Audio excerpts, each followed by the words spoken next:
Olimpia y Olimpiada en México, dos películas sobre los Juegos Olímpicos. Olimpia, el controvertido documental dirigido por Leni Riefenstahl, es probablemente el registro más famoso de unos Juegos Olímpicos. Adelantado a su época, también recogía las influencias necesarias e inevitables del cine de otros países. Hoy, aún con el debate ético alrededor de él y el compromiso ideológico de la directora con el régimen nazi que produjo la película, es o debería ser material obligado en escuelas de comunicación de todo tipo.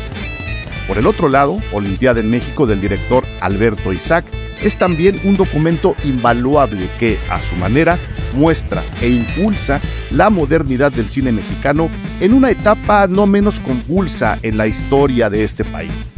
En su momento nominada al Oscar, la película de Isaac habla por el cine de esos tiempos y por el innegable talento del director y del equipo que lo acompañó. Ahora que estamos inmersos en el espíritu de los Juegos Olímpicos de París 2024, es buen momento de revisar estos documentales más allá del evento deportivo en sí. Para hacerlo, invité al crítico de cine Sergio Huidobro, profesor, tallerista y buen amigo de Cine Garage. Hablemos de los Juegos Olímpicos a 24 cuadros por segundo. De eso trata este episodio. Yo soy Eric Estrada, esto es Cine Garage, aquí cabe todo el cine. Sergio Huidobro, ya sabemos que no necesitas presentación. Me da muchísimo gusto que hayas aceptado venir a este podcast, que te hayas alejado de tus múltiples y muy complejas ocupaciones. Ahora estás en todos lados, eres maestro de mucha gente, andas viajando por todo el mundo, distribuyendo sabiduría cinematográfica. Bienvenido a los micrófonos Cine Garage. Qué presentación, ¿no? En realidad, cuento chisme cinematográfico, sobre todo. Contento. Yo nada más quiero recordarle a la gente que le den like, que se suscriban a este podcast, que le den clic al icono de la campana para que nos ayuden a que este podcast se siga produciendo. Ahora sí, mi queridísimo Sergio, pues bueno, ya lo dije en la presentación, vamos a hablar con pretexto de los Juegos Olímpicos de París, que tendrán su película, porque ahora es una costumbre que cada 4 años los Juegos Olímpicos hagan un registro en cine de su acontecer, porque no siempre registran lo mismo. Creí interesante, ¿no?, traer a la plática dos documentales, los dos centrados en dos Juegos Olímpicos completamente diferentes, pero que retratan tiempos convulsos, cada quien de su propio país y de su propia época. Uno que es con el que vamos a empezar, Olimpiada de Leni Riefenstahl, a pesar de lo que se diga, ya me dirás tú lo que opinas, con un compromiso muy claro de su directora hacia la ideología del Partido Nacional Socialista que en esa época gobernaba a la pobre de Alemania. Alberto Isaac, de quien hablaremos después con Olimpiada en México, creo no tiene ese compromiso, es otro cineasta, es otra época, y creo que comparar esas dos épocas, esos dos países, esos dos documentales, podría resultar pertinente, Sergio. No sé si opinas lo mismo. Sí, pero dijiste dos Juegos Olímpicos completamente diferentes. Pues yo creo que obedecen a circunstancias. Ni tanto, ¿eh? Ajá, yo creo que obedecen a circunstancias diferentes, pero no opuestas. O sea, no son completamente distintas. Son dos épocas bien convulsas. Como acabas de decir, son 2 años, como años bisagra, ¿no? En los que se inserta cada uno, y la relación que cada uno de esos juegos tiene con el país en el cual se insertaban en ese preciso momento, creo que da buen ejercicio para compararlos.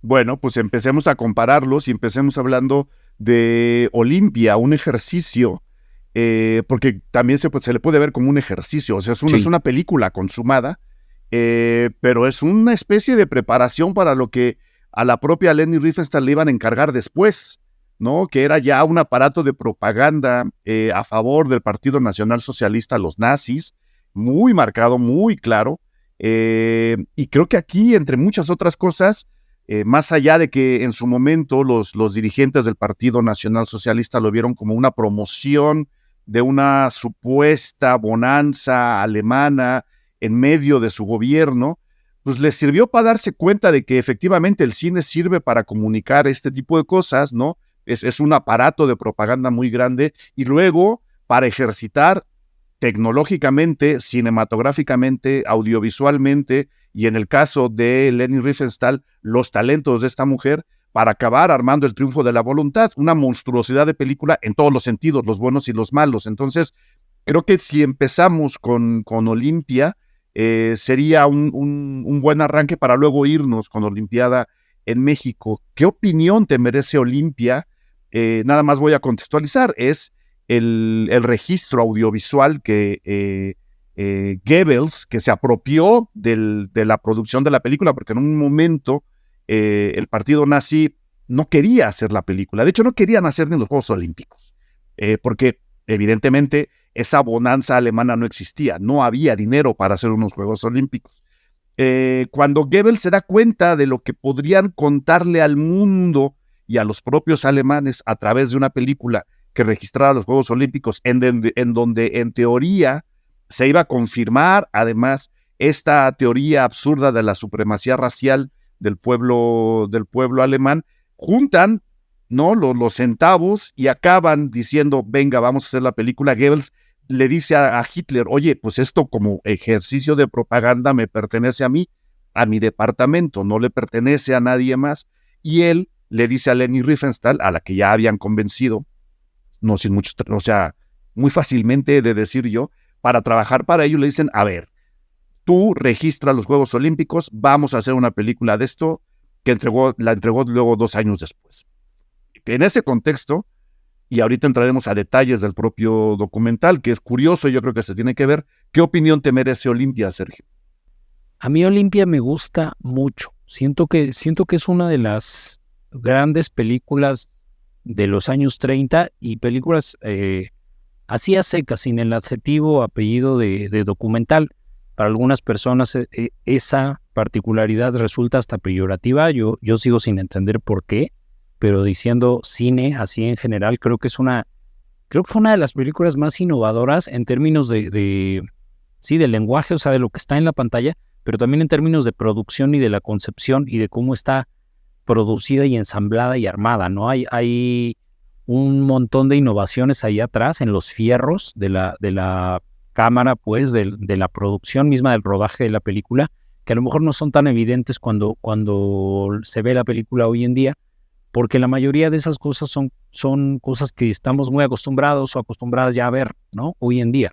Pero es una película muy, muy, muy, muy iconoclasta y también como muy, que propone muchas cosas que se están haciendo por primera vez en ese momento. El cine acababa de aprender a hablar, o sea, el sonido sincrónico de las cámaras que te permitía pues, registrar las voces o los sonidos al mismo tiempo que estabas grabando. Era algo muy, muy nuevo, se acababa de patentar en el 27. Entonces, Leni Riefenstahl lo emplea como si llevara ella 15 años haciendo películas sonoras, ¿no? O sea, el montaje, la forma en la que lo graba y la forma en la que hace coincidir lo que vemos con lo que estamos escuchando, a mí se me hace fuera de serie que alguien tuviera ya como esa madurez para emplear, madurez creativa, pues para emplear el sonido. Sí. Sí, estamos hablando, para recordarle a la gente, de una película de 1936.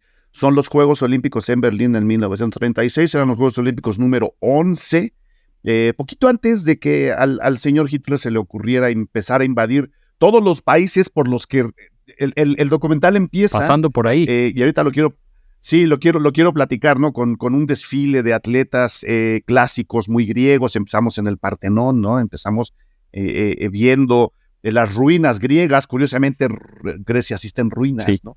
Y luego la antorcha, una vez que es encendida en Grecia, recorre, ¿qué sería? El río Rin, ¿no? Que va hacia arriba, que es justo el río alemán por excelencia, y recorre todos los territorios que Hitler va a invadir 3 años después, ¿no? Eso ya, coincidencias o no. El Rin o el Danubio, creo que uno de los dos. Los dos, Creo que son el los Rin o dos, el Danubio, ¿no? El Rin y el sí, uno de Danubio, los dos, sí, que los dos son ríos alemanes, además, sí. ¿no? Pero pasa por Checoslovaquia, ¿no? O sea, se avienta toda la ruta que luego van a bajar los nazis invadiendo y matando gente. Pero bueno, yo lo que quiero apuntar, es vanguardista, sí, en la idea narrativa que le da al evento deportivo. Si bien tenemos por ahí al Führer muy endiosado en su trono, en el centro del estadio y todo aquello, Leni Riefenstahl se da el tiempo para narrar todo desde el punto de vista de la tribuna, de la gran masa alemana, que es ahí donde yo empiezo a detectar algunos, o sea, mucha gente dice, no, aquí no demuestra su compromiso con el nazismo, se ve muy objetiva. Yo creo que es tan hábil, ¿no? Que consigue ponernos en el punto de vista de la masa a quien va dirigida este documental para ver a los atletas, ¿no? Y lo que yo quiero preguntar, Sergio, ¿es vanguardista al hacer eso y modernizar el discurso o la narrativa de los deportes? Tanto que ahora seguimos viendo los Juegos Olímpicos como ella lo plantea en Olimpia, o supo aglutinar por un lado a la gente y por el otro lado a otras escuelas cinematográficas que habían hecho lo mismo desde antes. O sea, creo que no podemos hablar de Olimpia sin pensar en Eisenstein. O sea, el montaje que tiene Olimpia es completamente soviético. Es justo el juego de imágenes y de yuxtaposición que proponía Sergei Eisenstein. Y por el otro lado, pues sí, Leni Riefenstahl dirigió, o sea, le dijo a la gente dónde ponerse, qué hacer, le dijo a los atletas, oigan, pues actúen para mí, ¿no? Le hizo ahí un nanuque el esquemal de pónganse para acá, ¿no? Volteen a la cámara, le prestaban a los atletas para poderlos filmar en el estadio vacío y ella tener la cámara muy cerca de ellos, ¿no? Tener estos otros recursos para poder armar una narrativa más dramática, pero por el otro lado tuvo una lista de camarógrafos impresionante, ¿no? Wilfred Basse, Leo de la Frue, Joseph Dietze, Epkin, Serti Friends, o sea, había mucha gente que ella llamó y conjuntó, y muchos de esos camarógrafos eran inventores de las cámaras que estaban usando para poder grabar a los deportistas. ¿Qué tanto crédito le podemos dar a Leni Riefenstahl? Yo nomás aquí metiendo el debate, no le quiero restar mérito. Era una mujer muy inteligente, y era una mujer muy astuta, y era una mujer muy creativa, y evidentemente visualmente era una artista, pero ¿qué tanto crédito le podemos dar a ella pensando sobre todo en lo que Eisenstein ya había hecho y que Leni Riefenstahl dice, esto me sirve, me lo va a jalar para Totalmente. Acá? No, o sea, es que creo que Leni Riefenstahl era, sí, una ideóloga en el sentido político, en el sentido ligado a la demagogia, ¿no? Del régimen, pero también era una ideóloga de la imagen. O sea, era una ideóloga de la imagen en el mismo sentido que McLuhan lo iba a hacer después y que Eisenstein y Kuleshov lo habían sido poquito antes que ella, ¿no? También cuando la gente vea esta película, después de escuchar esto, que confiemos en que así sea, aunque sea por la fiebre de ahorita de los juegos, ¿no? Vayan a ver Olimpia, se encuentra en internet y todo.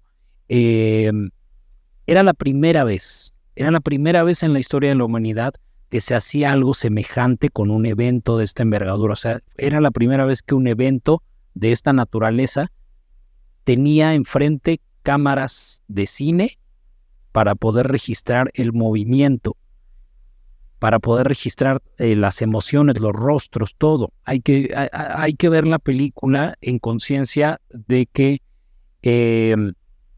esto es anterior a la televisión. Es una película que está hecha antes de cualquier tipo de transmisión audiovisual de cualquier naturaleza en el mundo. Y hay que dimensionar entonces el impacto de que antes, las Olimpiadas, antes de 1950, en cualquier lugar, o sea, la única forma que tenías para ver una Olimpiada era ir a los estadios. O sea, no había ningún tipo de transmisión fuera, no había forma de que te enteraras cómo era una Olimpiada, más que ir al país y meterte en los estadios en donde estaban. No había forma de enterarte.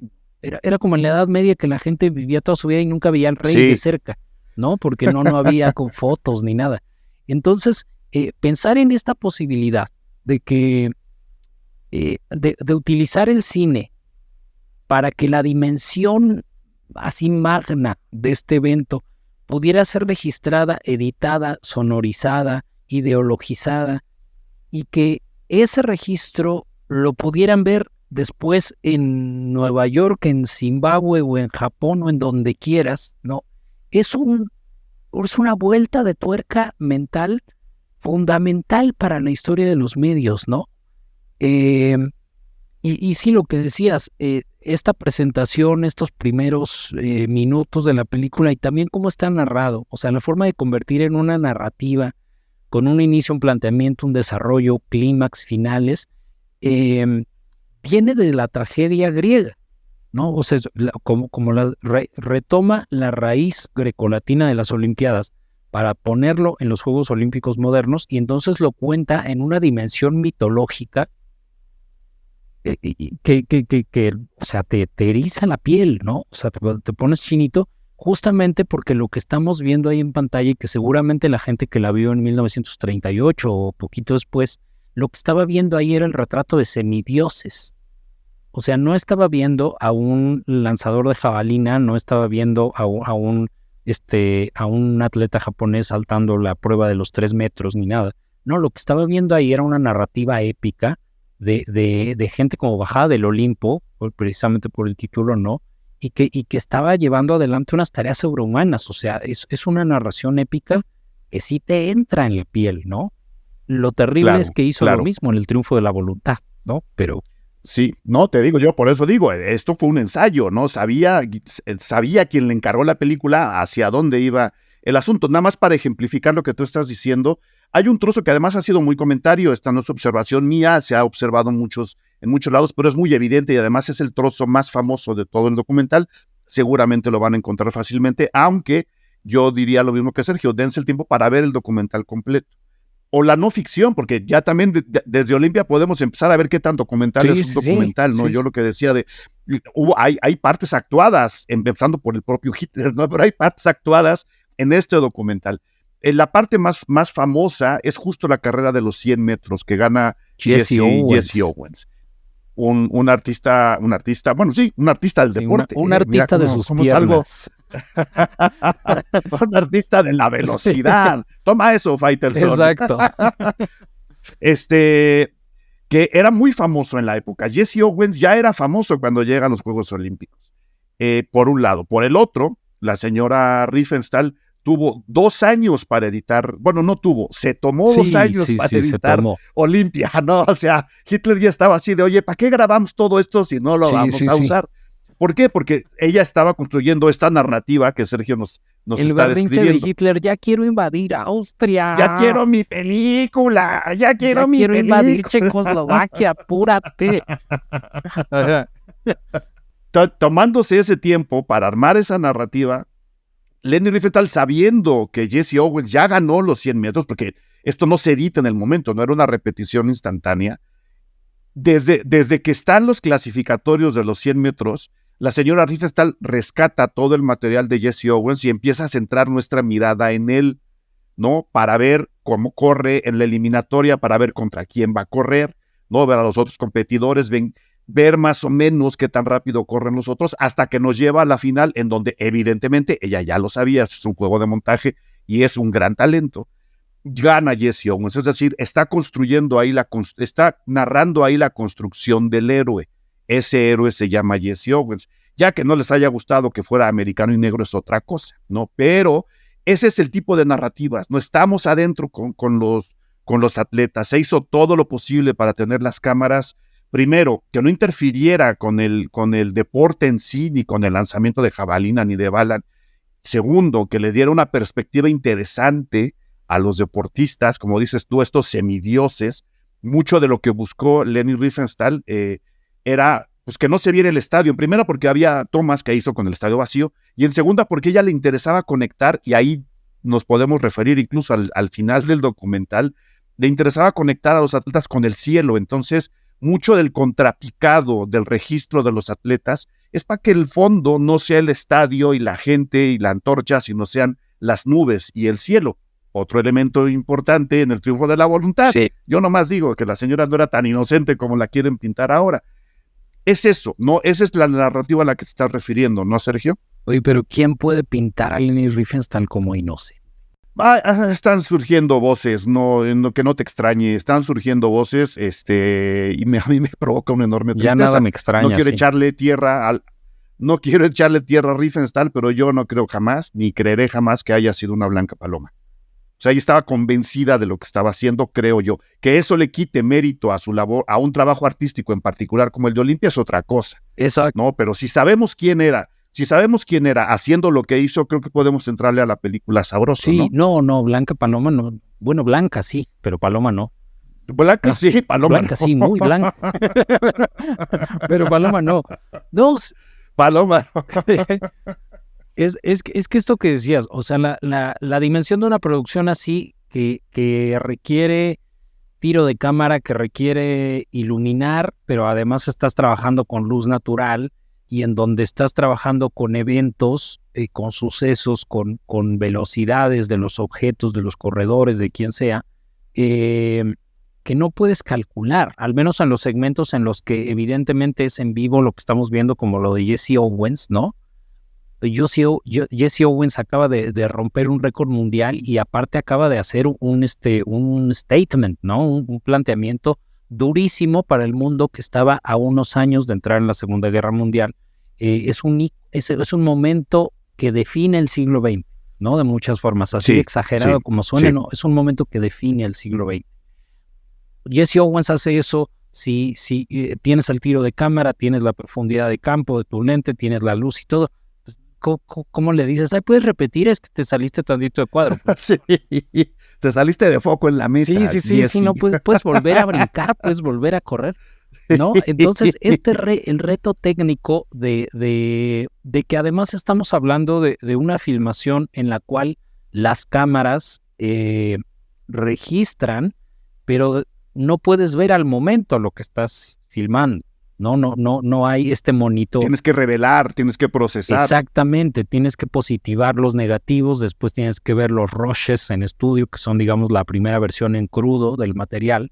No tienes, hoy en día, bueno, ya hablaremos después de la comparación con Olimpiada en México y lo que vemos hoy en día, lo que estamos viendo ahorita, ¿no? En vivo en las Olimpiadas, estas transmisiones en vivo que ya tienen movimiento de cámara muy planificado, ya puedes usar drones, puedes calcular incluso los centímetros y milímetros que te separan del objetivo, ¿no? Y aparte lo estás viendo en vivo todo el tiempo.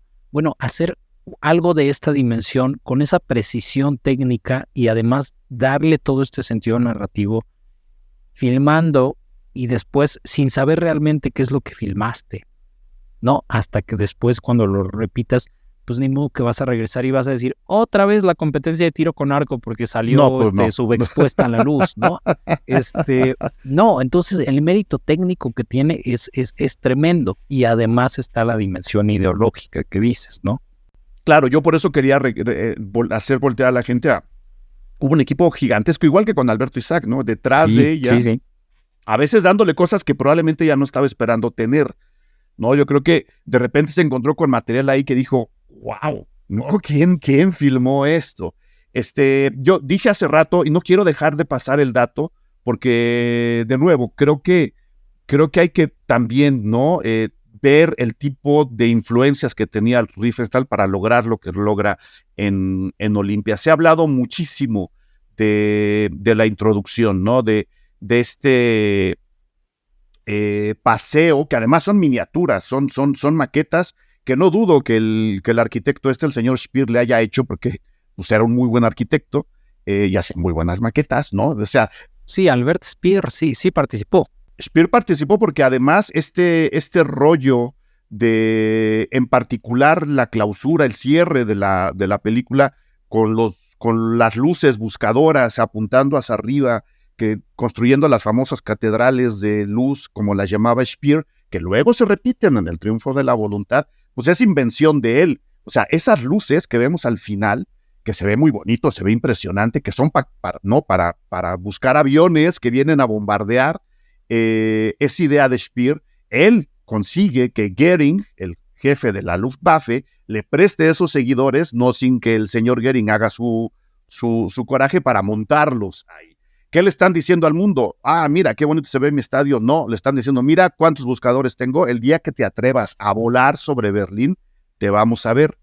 ¿no? Entonces creo que ahí tendríamos que no hablar también no idealizar demasiado el retrato de Olimpia. Pero bueno, ahorita vamos para allá.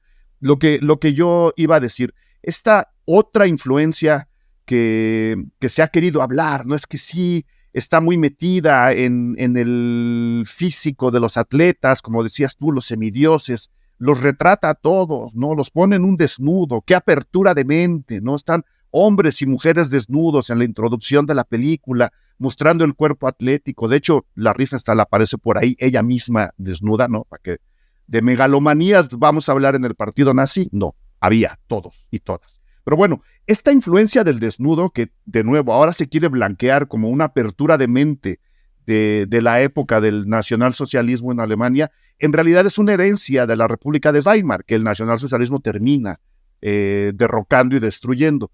Cuando se instaura la República de Weimar, antes de que lleguen los nazis al poder, hay una necesidad de Alemania que viene de la guerra, de modernizar y de modernizarse y de modernizar su pensamiento. Y se desata una fiebre por los deportes y en particular por el cuerpo humano tal cual, natural, una especie de pre-hippies, ¿no? Que hubo en la República de Weimar, que inundó prácticamente a todo el país, y el desnudo era visto como algo, lo que es, algo natural por un lado, artístico por el otro, retratable y sobre todo algo con lo que se podía jugar de una manera muy natural. A partir de eso yo nada más quiero mencionar una película, 1924, que se llama El Camino de la Fuerza y de la Belleza, de Nicolas Kaufmann y Wilhelm Prager, que es otra especie de documental en donde se ve a mucha gente haciendo deporte desnuda, ¿no? Y jugando y haciendo todo, un poco lo que ocurría en los orígenes del cine, retratar a la gente para ver el movimiento del cuerpo. Todo ese culto al desnudo viene de la República de Weimar, ¿no? Entonces, Leni Riefenstahl se lo jala, se lo apropia y lo mete en la película. No es un signo de apertura de los nazis.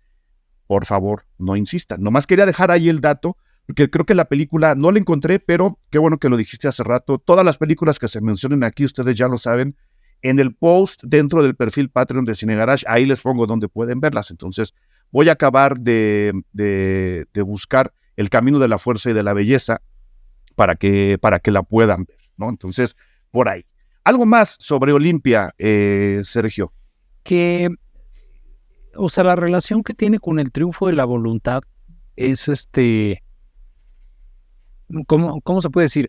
De alguna manera, el triunfo de la voluntad se había hecho antes, o sea, producido antes, aunque el mundo la llegó a conocer como película después, porque lo que vemos en el triunfo de la voluntad es el Congreso Nacional Socialista de Nuremberg de 1935 y las Olimpiadas fueron en 1936, al año siguiente, aunque como tal la película Olimpia salió, o bueno, el mundo la conoció en 1938 y el triunfo de la voluntad se conoció después, pero en realidad había sido filmada, producida un año antes de las Olimpiadas. Entonces, casi al mismo tiempo. Algo así como lo que pasó con el Let It Be, el Abbey Road de los Beatles, ¿no? Que uno se grabó antes, pero salió después y todo. Ahí termina la comparación, no se me ofenda a nadie. Solo estoy hablando de una cosa que sale. Se acaba de revolcar Lennon en su tumba, totalmente, Sergio, pero Lennon y Lenin, las dos. Lennon, los dos. Sí, no. Solamente la comparación de algo que se hace primero, pero se lanza después, nada más, ¿no? Entonces, sí, hay un diálogo directo entre las dos. O sea, no es que digas, ay, pues claro que se parecen, pues son la misma directora, pero pues son totalmente diferentes fuera de eso, ¿no? No. Hay comunicación directa en los discursos de las dos películas.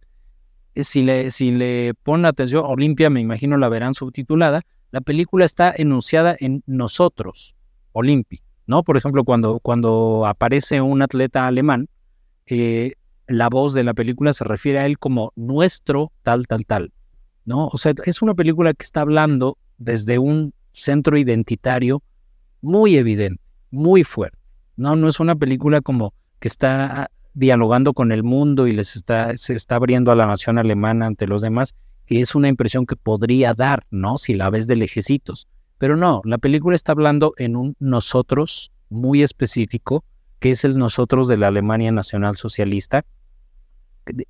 Hitler fue canciller en el 33, o sea, ya llevaba ahí 3 años en el momento de la Olimpiada. 3 años. O sea, sí. la cosa ya estaba muy estructurada, ¿no? El régimen ya estaba completamente estructurado y ya no había vuelta atrás. Cuando salió la película, faltaban meses para la invasión a Polonia y a Checoslovaquia. Era un preámbulo clarísimo. Exactamente. Eso no le quita a la película lo vanguardista de la visión sobre el deporte que ya platicamos, su aportación artística, los contraluces, sí, ¿no? El retrato del cuerpo humano, que no se lo inventaron ellos, ¿no? Que venía de atrás, por eso quería yo mencionar. Era griego. La película, sí, y la narrativa, ¿no? Meterle un cuento entero a una carrera de que dura 10 segundos, que es la carrera de los 100 metros planos, ¿no? Eso que seguimos usando y que seguimos viendo ahora, pues bueno, digamos que empezó ahí. No le vamos a quitar esos aportes. Yo nada más digo, si alguien va a disfrutar el triunfo de la voluntad, no pierdan de vista quién y para qué se hizo. Es lo único que yo pediría. No, bueno, si alguien va a disfrutar el triunfo de la voluntad, pues que se atienda primero.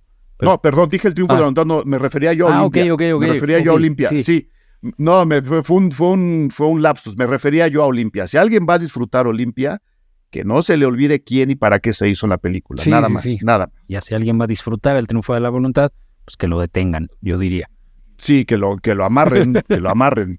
Hola, ¿qué tal? Yo soy Eric Estrada, director editorial de Cine Garage, y si a ustedes les gusta la ciencia ficción o si no saben cómo funcionan los mecanismos de la ciencia ficción, este pequeño anuncio es para todos y todas ustedes.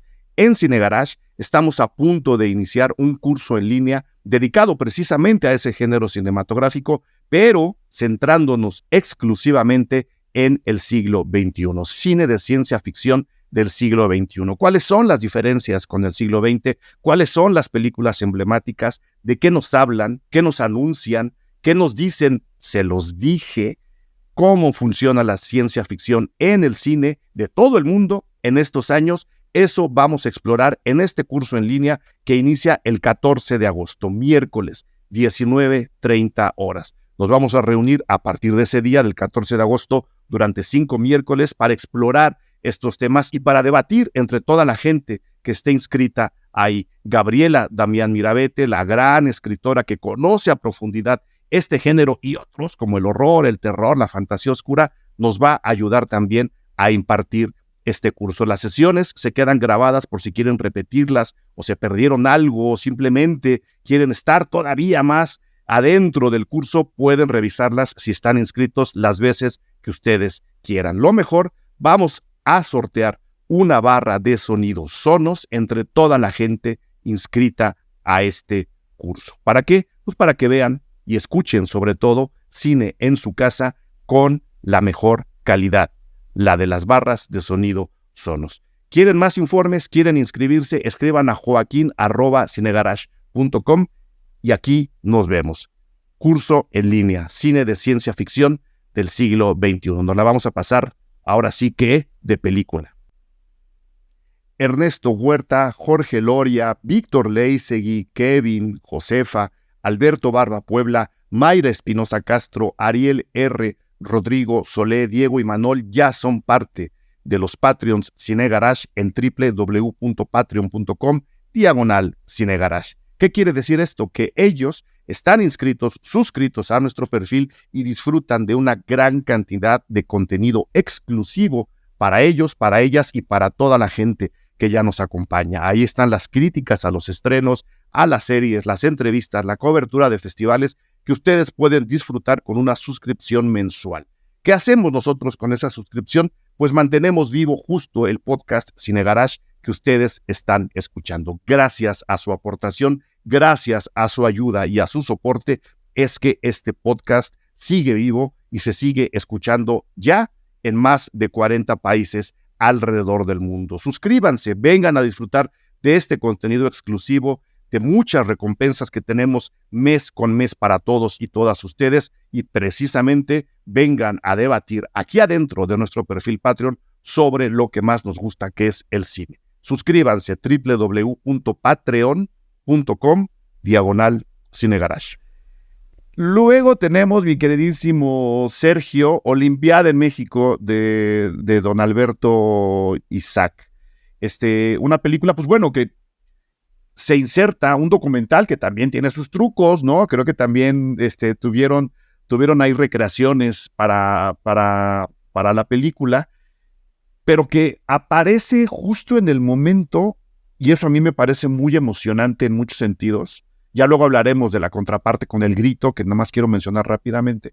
Pero aparece en el momento en el que el cine mexicano finalmente se está modernizando, ¿no? Después de salir de la famosa época de oro, después de toda esa época de los 50, en donde yo nomás rescato al cine de luchadores, previo a la gran debacle de los 70 y de los 80, el cine mexicano empieza a tener ahí los primeros florecimientos de una nueva generación de cineastas. Y creo que Olimpiada en México es un ejemplo de eso, Sergio. No, sí, totalmente. Y además un vistazo como a un mundo paralelo en el cual el cine mexicano que se hizo en los 60 y principios de los 70, ya en el periodo de Echeverría, ¿cómo habría sido si hubiera tenido dinero? Ese cine, ¿no? Sí. Lo que habrían hecho todos esos cineastas, porque lo que decías tú sobre la lista de los colaboradores que tuvo Leni Riefenstahl, que es impresionante, Sí. ¿no? O sea, es el Festival de Monterrey del cine alemán de los 30, ¿no? Es el Woodstock, Sí. el Live Aid, pero lo de Olimpiada en México y la lista de directores de cámara y asistentes de dirección que tuvo También es gigantesca. Es gigante y es impresionante. O sea, tienes ahí a Rafael Corquidi, a Paul Leduc, a Felipe Casals, a Sigfrido Barjau en la edición, a Gutiérrez Heras en la música y un montón de colaboradores que en ese momento todavía no estaban en el nivel, pues, pero que aparecen ahí en los créditos y se convirtió como en una especie de producción escuela, ¿no? Para mucha gente que después en los años 70 iba a hacer cosas muy, muy, muy interesantes. De hecho, al contrario del Triunfo de la Voluntad, todo este equipo sí tiene créditos, ¿no? Y Claro. De hecho son los primeros créditos que aparecen cuando la película cierra, todavía con imágenes de lado. Lo primero que vemos es la enorme lista de camarógrafos que estuvieron trabajando con Isaac en el registro de las imágenes. Cuando vean la película, anímense a verla. También es muy conseguible. Es muy bonita también. En internet. Sí. Que tu crédito aparezca así, porque están los asistentes de dirección. Los textos son de Fernando Macotela, que, por cierto, dato absolutamente gratuito, fue mi primer jefe hace 15 años cuando empecé a trabajar. Mira. Fue mi jefe Fernando Macotela y luego la voz es de Enrique Elizalde, la voz que leen los textos. La voz en español, porque luego se narró en muchos idiomas, pero la voz en español es de... O sea, la original. La original. ¿No? Pues fueron nuestros Juegos Exactamente, exactamente. No fueron los de Díaz Ordaz, fueron nuestros Juegos Olímpicos. No. Fueron... Ahorita hablamos de Díaz Ordaz, sí.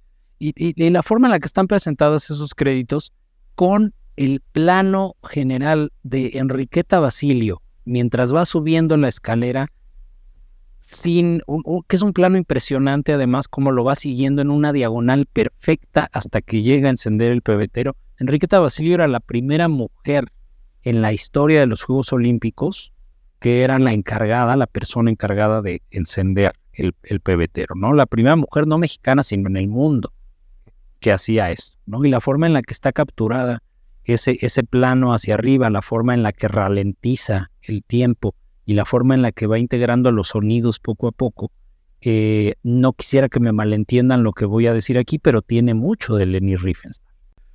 Porque con Riefenstahl también teníamos unos movimientos de cámara que antes no se habían utilizado en el registro de un evento deportivo. Se le construyeron sus rieles, se le cavaron sus pozos para que pusiera las cámaras, ¿no?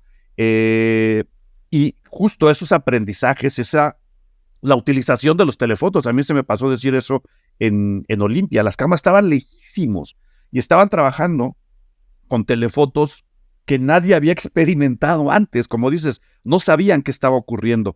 Tecnológicamente, Isaac se ve beneficiado, evidentemente, por el paso del tiempo, pero a la hora de la construcción de la narrativa, utiliza esas herramientas en un documental que evidentemente es mucho más moderno, es mucho más evocador hacia los atletas que hacia el conjunto de nosotros que lo estamos viendo. No sé si me estoy explicando. O sea, la narrativa no es tan tradicional, y estoy entrecomillando como en Olimpia, sino que te dice, vamos a ver el 4x400, y no te lo narra cronológicamente, lo descompone, sí, ¿no? Te mete imágenes de repente ahí raras.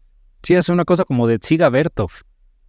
Sí, es más, sí, pues más moderno, ¿no? Aunque suene contradictorio, aunque Dziga Vertov sea anterior, sí, esa modernización se siente en la narrativa del documental de Isaac. Otro ejemplo, el paso de esa inauguración y de los juegos en pista a los juegos acuáticos se hace con un clip en donde están los pobres señores que están entregando las medallas mojados por la lluvia de octubre, que esos juegos fueron en octubre, no sé por qué, pero les está lloviendo y a la hora de verlos empapados, nos vamos a los eventos acuáticos, ¿no? Que ya habla de un cine bastante más jalado hacia nuestros tiempos. Sí, no, y la forma en la cual estas innovaciones técnicas venían desde lo que había hecho, repito, por primera vez Leni Riefenstahl con un evento de esa magnitud, lo que dices, ¿no? Construir los rieles, cavar los pozos, intentar nuevos emplazamientos de cámara, utilizando además lentes esféricos, lentes anamórficos, telefotos, lentes con una profundidad de campo brutal, monstruosa, en el cual puedes ver, por ejemplo, el rostro de una persona en foco en medio de una multitud y el resto de la multitud está fuera de foco, pero ves a esa persona en foco. Y gente del público, o sea, gente que se podía mover para cualquier lado, ¿no? Y cuando Alberto, Isaac y todo su equipo, su Dream Team, hacen eso, ya están trabajando en 35 milímetros, pero están trabajando también con cámaras y con sistemas de sonido que en ese momento eran la punta de la lanza. O sea, sí. Y justo antes, que creo que también sirve nada más como comentario rápido, justo antes de esas Olimpiadas, las de Tokio de 1964, si ya les da mucha curiosidad, échense Olimpiada en Tokio, que es la película que hizo Kon Ichikawa, un gran director japonés, y del cual yo tengo la sensación de que Isaac y su equipo aprendieron mucho de lo que hizo Ichikawa en las Olimpiadas anteriores, Olimpiada en Tokio. La pueden encontrar también en internet, y bueno, si están oyendo esto después de quincena, la tiene Criterion, ya si andan ambiciosos, pero la pueden si la quieren comprar. Sí, pero la encuentran en internet, Olimpiada en Tokio. Y aquí me voy a sonar un poquito chauvinista, pero también totalmente sincero, creo que hacen mejor, o sea, mejoran lo que hizo Ichikawa en Olimpiada en Tokio, lo perfeccionan, insertando todos estos elementos que dices de lenguaje y de montaje, dejarnos verlos. Hay un momento rarísimo que también es como súper de Dziga Vertov, en donde estamos viendo una competencia y de repente corte y nos vamos como los entretelones, viendo cómo se registran las cintas perforadas. Para luego ver en la pantalla, ¿no? Pero son unos cortes así rapidísimos, vemos a la gente registrando, perforando las notas, pasándolas por la banda magnética, y vemos después cómo eso se traduce en las letras que van apareciendo en la... O sea, es del hombre de la cámara eso. Sí, que se ven, para la gente que no escucha fuera de México, lo que dice Sergio es eso, perforar las etiquetas que luego se traducían en lo que en la pantalla electrónica del estadio universitario de la gloriosa Universidad Nacional Autónoma de México, en Ciudad Universitaria, se convertía en palabras, ¿no? En lo que se leía, ¿no? Y esa pantalla existe, evidentemente ya no funciona así, pero ahí está la pantalla, es nueva, ¿no? Es otra, pero ahí está. Entonces, eso es lo que está diciendo Sergio. Sí, son cortes que uno diría son arbitrarios, pero no, es otro tipo de cine, sí, ¿no? Es hasta cierto punto otro tipo de experimento. Si Olimpia sirvió para experimentar con estos equipos, para luego hacerle la propaganda a Goebbels, aquí se experimentó con estos equipos y con esta edición, pues porque, como dices, el grupo de personajes y de personas y de talentos que estaba ahí, estaban construyendo lo que de hecho se conoció por primera vez como el nuevo cine mexicano. Sí. Ese fue el primer nuevo cine mexicano, el de esa generación. Y es como un semillero de lo que después esas mismas personas iban a hacer en los años 70. Algunos se iban a integrar un poquito más al cine estatal, y y otros iban a irse por la tangente y iban a hacer cosas más contestatarias con ese aprendizaje que habían tenido. Y, por ejemplo, Paul Leduc, ¿no? Paul Leduc de plano ya recibió el cheque del Comité Olímpico. La película está cofinanciada entre el Comité Olímpico Internacional y el gobierno mexicano, ¿no? En ese momento. El gobierno mexicano, que también vio la oportunidad, y de hecho ahí está el otro punto de vista del documental. Yo hablaba, ¿no? Olimpia está vista desde el espectador, desde las gradas, ¿no? Con los acercamientos, todo, pero el punto de vista es nosotros en la gran masa del público que esté en el estadio. Alberto Isaac tuvo la oportunidad de no solo estar en el estadio, Olimpia no sale de ahí. Acá sí vamos al Palacio de los Deportes, ¿no? Vamos a la Alberca Olímpica, vamos al Gimnasio Juan de la Barrera. Hay una cobertura, digamos, más amplia en cuestión territorial. Pero si se fijan, el discurso que se lanza ahí es el de la juventud mexicana recibe a la juventud del mundo. Atrás hay un gobierno bastante retrógrado, ¿no? Que era el del PRI de Díaz Ordaz, imagínense, ¿no? La gente que nos escucha fuera de México, Díaz Ordaz es uno de los perpetradores de la matanza estudiantil en México en el verano de ese año, es decir... En el verano de ese año, una semana antes de la inauguración. Una semana antes, sí. O sea, la sangre seguía fresca y este señor estaba inaugurando los Juegos Olímpicos. Y desde ese momento, pues que es un evento que luego sigue Luis Echeverría, el siguiente presidente también perpetrador de la matanza, tenemos que acercarnos a la juventud. Sabían lo que habían hecho, evidentemente, y el discurso era, tenemos que acercarnos de nuevo a la juventud. Y este documental, no estoy diciendo que lo hayan hecho para eso, porque ni Isaac tenía ese compromiso ideológico, ni el Comité Olímpico estaba para esas, pero el gobierno mexicano lo aprovecha para colar esas cosas y decir, esto es para la juventud mexicana, esto es para la juventud del mundo. Vean qué moderno es México. De hecho, si no me equivoco, Sergio, la primera frase del documental es, Ciudad de México, tan vieja y tan moderna al mismo tiempo, ¿no? Que era justo la necesidad que ese gobierno de malditos tenía que ejecutar. O sea, también tiene sus problemas y también retrata una época convulsa. Y para mí es bien interesante viendo esta película, esa narrativa de modernidad que se construye en torno a la ciudad y sus espacios, como espacios públicos, como espacios amplios, como espacios comunitarios, algo que en ese momento no era cierto.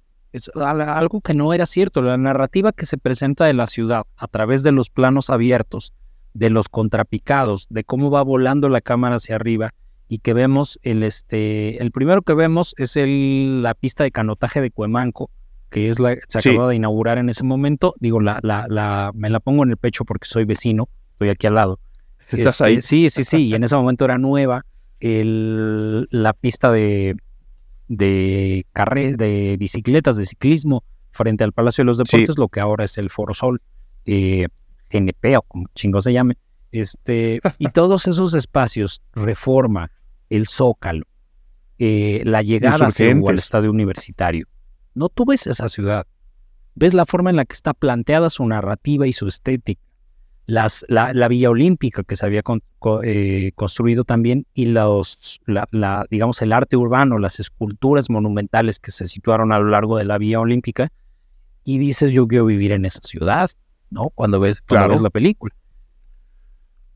Hay una narrativa que también, y otra vez, no, espero que no entiendan mal lo que voy a decir, pero que también viene directamente de la forma en la que Leni Riefenstahl y muchos otros después de Leni Riefenstahl construían narrativas nacionales, construían narrativas épicas de la nacionalidad, porque las Olimpiadas modernas, sean en regímenes democráticos, autoritarios o como sea, representan eso, representan una especie de bisagra que recoge el pasado de las ciudades, del ciudad anfitrión, del país anfitrión, para abrirlo a la modernidad del mundo, ¿no?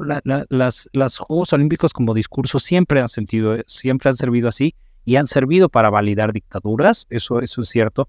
Lo hicieron en Alemania en ese momento, lo hicieron en Brasil en su momento y lo estaban haciendo, no era una dictadura estrictamente hablando, pero lo hicieron con el México de ese momento, ¿no? Para presentar esta narrativa.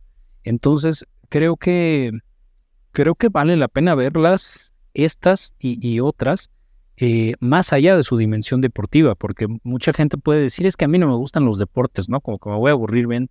No, o sea, basta con que les guste el cine, porque van a encontrar gran cine ahí. Y que expandan un poco la apreciación del cine hacia lo sociológico. Yo lo que quería decir, por ejemplo, a mí se me hace muy significativo que El Grito, una película que se hizo al mismo tiempo que Olimpiada en México, ¿no? Se haya hecho con muy poquito dinero, con un equipo técnico reducido, si no es que caduco, en blanco y negro y a escondidas. Sí, los estudiantes mientras que mientras que Olimpiada en México, y esto no es ninguna pedrada para la gente que la hizo, es una cosa circunstancial, ¿no? Mientras que Olimpiada en México se hace con todo el dinero del mundo, con equipo de última generación, todo el apoyo de todos lados y todas las posibilidades al alcance de la mano. Ese era México. O sea, no estoy diciendo que una película vale más que la otra. Esas dos películas juntas, una en Technicolor, la otra en blanco y negro, una con equipo súper pequeñito, hecha a escondidas, la otra justo todo lo contrario, son la representación del México de esos años si las ponemos juntas y las vemos una detrás de la otra. Elijan ustedes el orden. Eso a mí se me hace realmente significativo, Sergio. Sí, absolutamente. Y además en Olimpiada en México ya es una película producida, a diferencia de la Olimpia de Riefenstahl, producida en un mundo crecientemente audiovisual o predominantemente audiovisual, en el cual ya existe la televisión, ya existen las transmisiones televisivas, la gente ya tiene otra relación tanto con los lenguajes audiovisuales y también con el hecho de ver Olimpiadas en televisión, ¿no? Ya hay, entra en juego los discursos de la publicidad también, de todas las campañas, algo que también se trata en el documental de Isaac. De repente tenemos como una breve cápsula sobre el diseño gráfico de Eduardo Terrazas y su equipo, el papá de Quitza Terrazas, y de cómo esta identidad se llegó en ese momento para quedarse y formar parte de la idiosincrasia mexicana y de nuestra cultura visual de una forma amplísima. O sea, los logotipos de las estaciones de metro vienen de esa misma escuela de diseño. Vienen de esa época, no, de esa escuela de diseño, ¿no? Está, como dices, Terrazas, estaban todos al mando, si mal no recuerdo, de Pedro Ramírez Vázquez, estaba Arturo Quiñones ahí, Francisco Gallardo y por supuesto el ejecutante final, que es Lance Wyman, ¿no? Que es el que elabora el logotipo y el diseño, no solo de los Juegos Olímpicos, sino del metro de la Ciudad de México, algo que ya robándonos, ¿no? Las ideas de Wyman, cada vez que se abre una línea nueva del metro, se sigue la misma idea que Wyman puso en el 68, cuando nadie de nosotros habíamos nacido. Bueno, si hay alguien que haya nacido antes que nos escuche, que me avise, por favor. ¿Qué se sintió? Bueno, no había nacido ni el metro. No, pues no. El metro se inaugura en el 69, un año después. Yo nada más, bueno, tenía un dato aquí que me encontré por ahí. Ahora que decías, ¿no? Cuando Riefenstahl estaba haciendo este documental, no existía la cultura de la televisión. En ese año justo, en esos Juegos Olímpicos, se hicieron los primeros ejercicios de transmisión de televisión en la historia. De ahí del estadio, mandaban la señal al departamento de telégrafos, si mal no me equivoco, en unos monitorcitos que evidentemente la idea de Goebbels y de Hitler era que hubiera televisores por todos lados. Por todo Berlín, todo. Pues evidentemente no se pudo, no había ni lana ni tecnología. Entonces le mandaban la señal al edificio de telégrafos y ahí tenían unos monitorcitos donde apenas se veía lo que estaba ocurriendo en el estadio. Eran los primeros intentos de la televisión, nomás dejar el dato ahí como trivia. Y por el otro lado, Olimpia ganó el Festival de Venecia. Con toda la carga ideológica que acabamos de decir, Olimpia gana el Festival de Venecia, también gana el triunfo de la voluntad del Festival de Venecia. Luego hablamos de ideologías y festivales de cine. Que por cierto, en la hora León de Oro que habría ganado, en ese momento se llamaba Copa Mussolini. No era... Sí, porque estábamos hablando de la Italia fascista, ¿no? De hecho, la bandera que se ve en Olimpia es la bandera italiana del fascismo. Claro, sí, y la alemana también. O sea, no es la que tenemos ahora, es la que Mussolini había puesto. Bueno, hablando ya luego hablaremos de festivales e ideologías. El documental de Alberto Isaac estuvo nominado al Oscar. Sí, Sí. No nos vamos a quedar atrás, Al año siguiente, en 1969, estuvo nominada al Oscar. Ganó uno sobre Rubinstein, uno que se llamaba The Love of Life, que no vi, nunca, no sé. Que no pasó a la historia. Que no pasó a la historia. Viva don Alberto Isaac. No, pues no. Era un documental sobre Arthur Rubinstein, no salía el Tibio Muñoz ganando su medalla de oro. No salía el Tibio Muñoz ganando, no, qué suerte, o sea, fíjate también la visión, bueno, Alberto Isaac era nadador, no es gratuito que haya tantas escenas y tantas secuencias de nadadores, o sea, Alberto Isaac nadaba, entonces, evidentemente, así como con Jesse Owens, cuando tiene registrado el rollo del Tibio Muñoz ganando la medalla de oro, que eran 200 pecho, ¿no? Hijos, ese dato te lo debo, pero... Creo que eran los 200 metros pecho. Él arma la narrativa al revés. Cuando empieza Lizalde a narrar la competición de los 200 metros pecho, no mencionan al Tibio, lo mencionan hasta que toma la delantera prácticamente en los 70 metros finales, o sea, nos lo dejan hasta el final, sí. ¿no? Y es otra manera de construir otro héroe. Nada más para que el túnel del conejo se haga más profundo, Leni Riefenstahl también era nadador. Leni Riefenstahl, o sea, era nadadora, era culturista, era actriz. Por eso es que, como decías hace rato, o sea, se encuera, ¿no? Al principio, como todos los demás atletas, y la vemos, o sea, ves Leni Riefenstahl y dices, cabrón, pues ¿a qué escuela de cine fue, no? Esta es la directora. Parece tronchatoro. Sí. Claro. Con razón puede cargar esas cámaras, ¿no? Pero ella era nadadora, y otra coincidencia bien curiosa, yo no sabía esto que dices de que ese mismo año se hicieron pruebas, me imagino pruebas privadas, ¿no? O sea, no de televisión pública. Sí, eran pequeñitas, era muy, muy pequeño como pruebas el asunto, técnicas, sí. Y en 1968, con todos estos lentes, estos grandes angulares, estos ojos de pescado, lentes anamórficos que utiliza Isaac y su equipo, ese mismo año se estaban haciendo también las pruebas de transmisión, pero para que el año siguiente llegara a la luna el Apolo, ¿no? O sea, sí. Fíjate, hasta en eso coincide, ¿no? Que están filmadas justo en 2 años que son definitivos para la historia de las transmisiones y las telecomunicaciones, ¿no? Porque esas Olimpiadas, las del 68 y las de antes, las del 64 en Tokio, fueron fundamentales también para ensayar esta especie de transmisión global,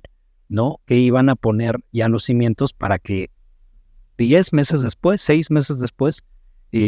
aterrizara el Polo en la Luna. Claro, una razón más para que vean donde ustedes quieran, ¿no? Las transmisiones de los Juegos Olímpicos, más allá de si les gusta el deporte o no. Creo que entrarle por estos otros lados les puede incluso luego despertar el gusto por algún deporte que no esté todo el tiempo en la televisión. Exacto. ¿No? Yo les invitaría a eso, a que disfruten los Juegos de París, a ver cómo les va con la seguridad, a ver cómo les va con... Hombre, toca madera, no.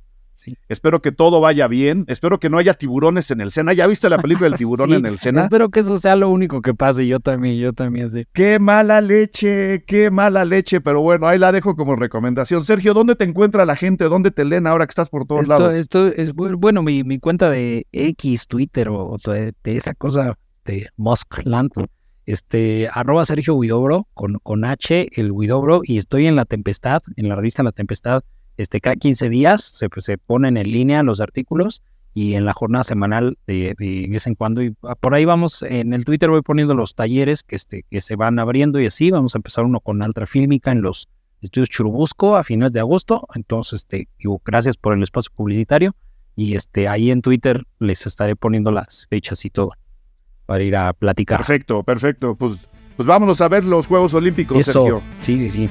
Vamos a ver. Gracias. Gracias a ti. Gracias por escuchar Cine Garage. Si nos escuchas en Apple Podcast, regálanos una reseña para que más gente descubra este podcast. Suscríbete a Cine Garage siguiéndonos donde sea que escuches este programa para enterarte de nuestros próximos episodios. Cine Garage es parte de Sonoro. Ingresa a sonoromedia.com para escuchar más de los podcasts que aquí se producen.